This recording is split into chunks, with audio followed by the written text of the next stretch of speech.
Vamos falar um pouquinho sobre graus de liberdade. Como nós vimos, o número de graus de liberdade de um sistema é a quantidade de termos que temos que somar para obter a energia do sistema. Por exemplo, no nosso caso lá, a energia cinética da partícula, nós precisamos de meio de kT mais meio de kT mais meio de kT. Então, nós tínhamos que somar três termos meios de kT para obter energia cinética total. Então, nós dizemos que o número de graus de liberdade aqui vale 3. É um grau de liberdade na direção x, na direção y e na direção z. E o que o teorema da equipartição diz? O teorema da equipartição ele resume isso. Ele diz o seguinte: a cada grau de liberdade, a gente associa uma energia média de meio de kT. Ou seja, se a partícula tem um movimento na direção x, é meio de kT, na direção y é meio de kT, na direção z é meio de kT. Por isso que a partícula tem, no total, 3 meios de kT. É disso que diz o teorema da equipartição da energia. Por quê?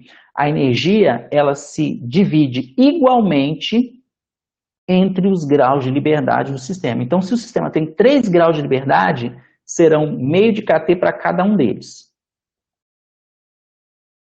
Se um sistema contém N moléculas, cada uma dessas moléculas tem, vamos dizer, F grau de liberdade, então a energia vai ser qual? Primeiro, se você tem F grau de liberdade, vai ser F multiplicado por meio de kT, que é o que diz o teorema da equipartição. Então, essa é a energia para uma molécula, que tem F graus de liberdade. Se você tiver N moléculas, você vai multiplicar isso por N, e isso vai resultar na energia total do seu sistema, como está aqui, ó. Ok? Então, isso aqui é energia para um gás, um sistema, um gás, que tem N moléculas e cada uma dessas moléculas tem F graus de liberdade. Então, daqui para frente nós vamos usar o número F para designar o número de graus de liberdade do sistema. No caso anterior, F era igual a 3. Aqui nós temos exemplos. Ó. O gás hélio é um gás nobre, então o gás hélio é uma bolinha. Por quê? Como ele é uma esferinha, ele só pode se movimentar em X, em Y e Z. O gás oxigênio, por exemplo, ele é uma molécula. Então, eles são dois átomos de oxigênio ligados. Então, eles são duas bolinhas juntas, assim, ligadas, como se fosse um halteres. Já o ozônio, ele é composto por 3 moléculas de oxigênio. Então, ele é uma estrutura tridimensional com mais possibilidades de movimento. Tá? Então, cada uma dessas moléculas, começando pelo hélio, que é um gás nobre que fica sozinho, né, até o ozônio, que é uma estrutura tridimensional, cada uma delas vai ter um número de graus de liberdade. Por exemplo, ó, o hélio ele pode só se movimentar em X, em Y, em Z. Já o O2 não. Ele pode se movimentar em X, em Y, em Z. E além disso, ó, ao longo desse eixo aqui, vamos supor que esse aqui seja o eixo X, e aqui é o Y, aqui é o Z. Aqui é o Z. Não. Aqui é o Y, e aqui é o Z. Então, ao longo do eixo X, se você girar ele, ele não pode se movimentar. Mas você pode girar ele em torno do eixo Y e também pode girar ele em torno do eixo Z, assim, né? Em torno do eixo Z. Então, além de se movimentar em X, em Y e Z, em transladar para X, para Y, para Z, ele pode girar em torno do eixo Y e girar em torno do eixo Z. Então, ele tem 5 graus de liberdade. A molécula CH4, que é o metano, ele é uma estrutura tridimensional. Então, ele tem muito mais graus de liberdade do que o hélio do que o oxigênio, né? Ele pode transladar em X, em Y, em Z, além de poder girar em torno dos 3 eixos. Então, ele tem 6 graus de liberdade. Então, aqui 3 graus de liberdade, aqui 5 graus de liberdade, aqui 6 graus de liberdade. Então, nós temos uma tabela.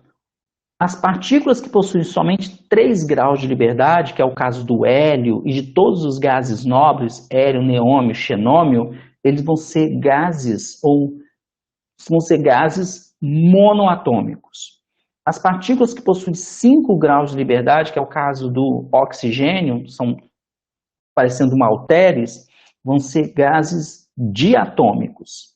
E há outras partículas, no caso do metano e do ozônio, vão ser triatômico ou poliatômico, e aí vão ser 6 graus de liberdade. E nós sabemos que para cada grau de liberdade diferente desse, vai ter uma energia diferente.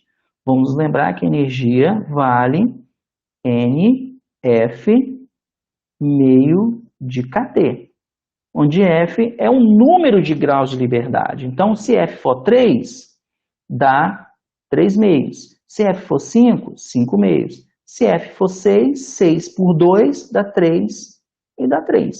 E com isso a gente obtém a energia total de um gás monoatômico, diatômico, triatômico ou poliatômico. Então é assim que a gente vai obter a energia cinética, ou a energia total desses gases. Vamos lembrar que nós estamos falando, essa energia que nós estamos falando aqui é energia de movimentação. As partículas do gás não interagem uma com a outra. Por exemplo, as duas moléculas de oxigênio, elas passam uma pelas outras e não uma pela outra e não interagem. Por isso que ele é um gás ideal. Tudo bem? Nós vamos tratar um gás interagente mais para frente, que nós vamos estudar o modelo de Van der Waals. Por enquanto, o nosso gás ele não interage. Então, a energia que nós estamos falando aqui é energia cinética.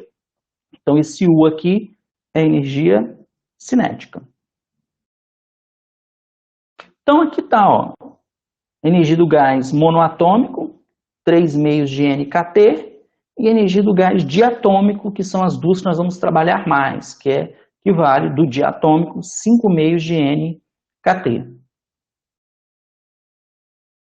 Fazendo exercício rápido, vamos calcular o valor numérico de kT, só para a gente ter uma ideia, já que o kT aparece em todos os valores de energia que a gente pode tratar. Então, calcular o valor de kT à temperatura ambiente. Vamos sempre nos lembrar que a temperatura ambiente vale 300 kelvins.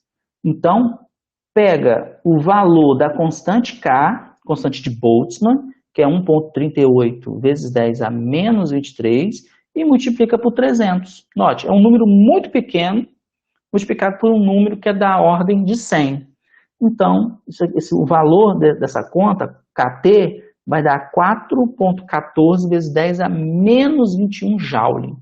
Então, é uma energia muito pequena. Então, a energia da partícula vai ser dessa ordem, 10 a menos 21.